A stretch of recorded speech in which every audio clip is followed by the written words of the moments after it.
Can't you see what needs done?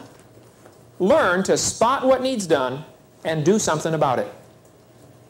Some of you, your mom washes the clothes, folds them, well, dries them, then folds them, stacks them up by the bedroom door. You come walking in, step right over them. I didn't see them. Precisely my point. Why didn't you see it? Don't you see what needs to be done? You ought to try this today. Go home and look for at least 3 things you can do that need done. Everybody ought to be able to walk into any room and look around and say, ah, that needs to be done. This needs to be done. There's a piece of tape hanging on the light fixture there from a Halloween party, apparently. Somebody should have pulled that off a year ago. Right? There's a thumbtack still stuck in the wall. Learn to see what needs done and do it. The second kind of worker, number 2. Second kind of worker, he asks what to do next. These kind are pretty rare also. I love these kind. I've had several work for me. They come and ask, okay, boss, what's next? If you get on a McDonald's and you're a number 2 worker, when you get done making the French fries like they told you, you go to the boss and say, okay, boss, I'm done. What's next? Man, those kind will make $10 an hour. They'll make plenty of money. It would be best if they were number 1 and they saw what needed done, but they're not quite that good yet. They're a number 2 worker. They come and ask, okay, boss, what's next? You can at least do that with your parents at home. Hey, Mom, I finished setting the table. What else would you like me to do? Man, those kind are rare. Okay, Lord, I read my Bible. I prayed for the missionaries. What else would you like me to do, Lord? It's just an attitude. It's a way of life. It's a philosophy, a way of living. Being the right kind of worker. Seeing what needs to be done. Or at least asking the boss, okay, what's next? Number 3 workers. This is probably where most of you fit. Number 3 workers must be asked. They won't do anything unless you ask them. You come home from school, plop down in front of the TV. Your mom or dad comes in and says, would you set the table, please? Sure, Mom. You go set the table. When you're done, you go plop down in front of the TV again. Then they come and say, excuse me, would you take out the garbage? Oh, sure, Mom, be glad to. And you go take out the garbage. And then you go plop down in front of the TV. You're not going to ask what you can do to help. You're going to wait until you're asked. If you're a number 3 worker, you will always be an employee. You will never be the boss. Somebody will always be telling you what to do because you won't do it otherwise. I have kids say, I'm tired of parents telling me what to do. All right, be a number 1 worker and they won't tell you what to do anymore. If your parents are bugging you, is your homework done? Is your homework done? Is your homework done? Obviously, you're a number 3. The problem's with you, not with the parents. If your parents have to say, would you make your bed? Would you set the table? Would you cook supper, please? Would you take out the garbage? Would you mow the grass? If they're always telling you what to do, he said, I'm tired. We had one kid at our school in Illinois. He said, I'm tired of my parents telling me what to do. I'm going to join the Marines. Boy, are you brilliant or what, you know? Yeah, the Marine sergeant's going to come in about 10 o'clock in the morning and gently shake you and say, excuse me, it's time to wake up. Would you like your breakfast in bed? Would you like your eggs over medium? Yeah, right. Boy, he did too. He joined up. Man, he came home. He was the shock of his life. After boot camp, he came home. He was sleeping about 7 o'clock in the morning. They went to our church. His mom came in there, shook him, and he wouldn't wake up. Man, he was beat. He'd been in boot camp for 9 weeks, and he was tired. So his mom said, get up, soldier. He jumped up, stood at attention just like that. Boy, they taught him something in there. I don't know what it was. But number 3 workers, they have to be told. They have to be asked. They won't do it unless you ask them. Now, there's a worse kind. Number 4. You say, worse than a 3? Oh, yeah. This is where some folks are. Number 4 workers must be found in order to be asked. You can't even ask them to do the job because you got to find them first.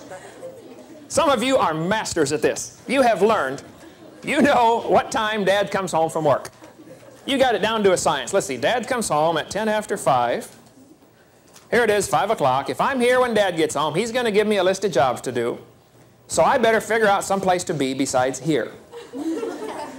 You've learned, hey, I think I'm going down to Herman's to play basketball for a while, or I'm going to go do this. I'm going to be gone so they can't even ask me to do the work. You know, hey, it's almost supper time. Mom's going to be cooking, setting the table. I better go find someplace else to be. Let's see, supper's over. Dishes need done, table needs cleared off. I better go find someplace else to be. Number 4 workers never succeed at anything. I've seen them. They never do grow out of the number 4 stage. When I worked at General Motors in Pontiac, Michigan, while I was going to Bible college there, we had some number 4 workers. They hired into General Motors, and you never saw them again. There'd be one guy driving the forklift around, and 3 guys hanging on the back. And I'm thinking, their boss is looking for them. And that boss is thinking, now where did that guy go anyway? My brother's a tremendous teacher, just a whiz teacher up in Illinois, and he's taught 25 years now, I guess, in 5th and 6th grade. Gave me some great ideas for teaching tips. I collected for years teaching tip ideas, you know, how to handle certain problems. Teachers, this may help you. If you have a student, they say, teacher, can I go out to my locker during class time? Or can I go to the bathroom? Or can I go get a drink? Something they should have done during break time. They want to take your class time now to do it. You have learned, teachers, there are some students, you don't trust them to go out in the hallway during class time. They can spend an hour and a half going to sharpen their pencil. How many know what I'm talking about? You've seen one like that? Oh, yeah. Can I go get a drink? 3 days later, they come back. Where you been? Oh, it was a long way to the water fountain. Yeah, I had to go downtown to McDonald's to get the drink, you know. Right. You didn't say where I was going. You got to find them before you can ask them. Those kind are so frustrating. So my brother said, hey, Kent, why don't you do this? If a kid says, Mr. Hovind, can I go to the bathroom? Can I go get a drink? Can I go do this? And they should have done it during class time. Tell them, sure. But every second you're gone is 2 seconds after class you sit there in your chair. Double time. A simple idea. Takes them 30 seconds to go to their locker. They owe you a minute after school. Now the pressure's on them to hurry back. See, number 4 workers, the pressure's on the boss. Where did he go? Where did he go? Where did he go? Got to find that guy. Look, don't be a number 4 worker. If you learn to be a number 1 worker, I assure you, you'll make plenty of money. Last summer was my wife's and I 21st anniversary. We sat down and figured out how much money we have spent since we've been married. In 21 years, we have spent all of it.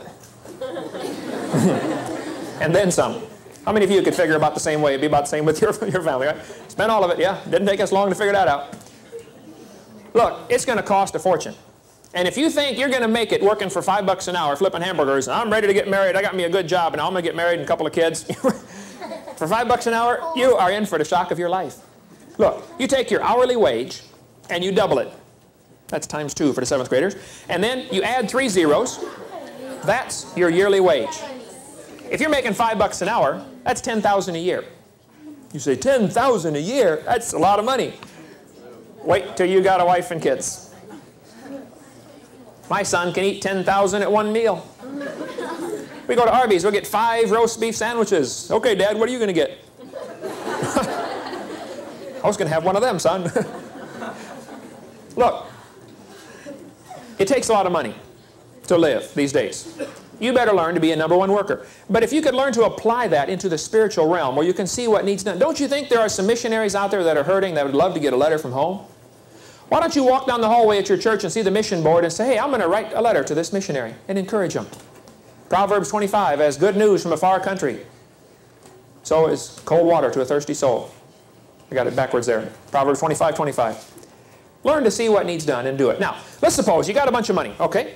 Here you are, you're loaded. Everybody's loaded, you got a bunch of money. You're a number 1 worker now. Man, you walk down the hallway, you pick up the paper, you notice the chairs are not straight. You can walk into the classroom and straighten up the table, straighten up the chairs. Chalkboard needs wiped off, you spot it and you do it. You come home, dishes need done, you do it.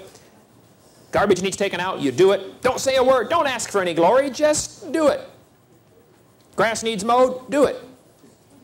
Pretty soon your mom's going to say, wow, what's happened to my kid? And they're going to start trusting you with more things. So my parents don't trust me. They can't. You're a lazy slob. That's the problem. Okay? If we all loaded up on the bus right now, and we went to your house and looked in your bedroom. Oh, yeah. Then we'd find out what kind of worker you really are. You say, can I go there 10 minutes ahead of time? No, no, no. I mean, right now. Maybe you ought to start a deal around your house where if you leave for school in the morning and your room isn't clean, that night, no TV, no phone calls, and no friends over. Ooh, that would motivate them, wouldn't it? Okay, we got to hurry here. Now, you got a bunch of money. You're rich. You're loaded with money. You made a fortune. How are you going to spend your money? How many of you have already spent some money in your life? You've already spent some money, okay? Thousands and thousands, right? I'm going to share with you some ideas of how to spend money. But if you write these down, you write down 1, 2, 3, 4, and put a space in between each one. I'm going to give you number 4 first. I'm going to give these to you in reverse order. So put down 1, 2, 3, 4, and we're going to start with number 4. This is the worst place to spend your money. There are 4 places to spend your money, and I'm going to give you the last one, the worst one, first. You say there's more than 4 places to spend your money. No, there's basically 4 different places you can spend your money. You can spend your money on things that last a few hours. There's a lot of things that only last a few hours. Food, candy, thrills, sporting events. If I gave you $5, if you had found the can and got the $5, that means you're a good worker. You spotted it. Now what are you going to spend it on? Candy. Ooh, wow. Food. Look, when you're 5 years old, kids that are 5, the first thought comes into their little brain is food, right? You give the kid $5, something for the mouth, right? That's as far as they can think. They cannot think any further than their mouth. That's as far as their brain works. Now, how many of you could spend $5 on yourself on one meal? How many could do that? All right? How many of you could spend $10 on yourself on one meal? One meal? How many could spend $15 just on yourself, just on one meal? All right, put your hands down. Now, 6 hours later, you're hungry again. You say 6 hours, nothing. It's about 2 hours for me. Okay. If you spend, normal people eat about 100 meals a month. 3 meals a day, a few extras here and there. Some of you I know, teenagers eat a lot more than that, but let's round it off to 100 a month, all right? If you spend $5 on yourself on every meal, that's $500 a month. Just for you. Now, how many of you could fill yourself up just as full on a couple of peanut butter and jelly sandwiches and a glass of milk, and you could be full for less than $1? Well, now think about it. At 100 meals a month, if you're spending $5 a meal or $1 a meal, that's going to make a big difference over a lifetime. A real big difference. I mean, huge. Things that last a few hours are not a good investment. Now you got to have them, okay? You got to have food. How many of you could spend $10 going to see a sporting event? A pro game. Let's say there's a pro game. You're going to go see some pro team play. How many could spend $50 just on yourself on one transportation, food, and tickets to get in? Okay, let's suppose you're going to go to the Super Bowl. How many, transportation, motel, the whole thing, could spend more than $300 just on one person going to see the Super Bowl? No problem. Let me ask you a question. After the game is over, the next morning, what do you have? You have a ticket stub, right? Little stub. And memory. I saw the game. But you're going to forget about it 20 years from now. It's not going to matter. I'm not saying it's bad. It's just not a smart investment. That's all. Things that only last a few hours. Food, sports, thrills. We went to Disney World one time. Took my family there. Being a mathematician, I got my stopwatch going. And I said, you know, we're here on a light day. There aren't many folks here today. I'm going to see how much time we spend on the rides. Not waiting in line. Not walking to the ride. As soon as the ride starts, I start the watch. As soon as the ride quits, I stop the watch. We ran between rides. We were there for 12 hours. It was a light day. Not many folks there. We ran between the rides. We got as short lines. We did as many as we could to cram it in there. We spent 29 minutes out of 12 hours. They make a fortune while you stand there waiting in line like a bunch of cows going to market, right? Okay, everybody move up 2 steps. Okay. It's not wrong. It's just not a smart investment, that's all. Just learn to invest a little wiser than that. Now, when you get a little smarter, a little older, a little more mature, you're ready for category number 3. Category 3, remember I'm giving you the list backwards. You can spend your money on things that last a few years. A car, furniture, clothes. That's going to last a few years. That's a little smarter. You give $5 to a 5-year-old kid, first thought comes into his brain is food. But you give it to a teenager, they're starting to get a little smarter. Clothes. That's still only category 3. It's not as good as it ought to be, but hey, it's not too bad. How many of you girls could spend $100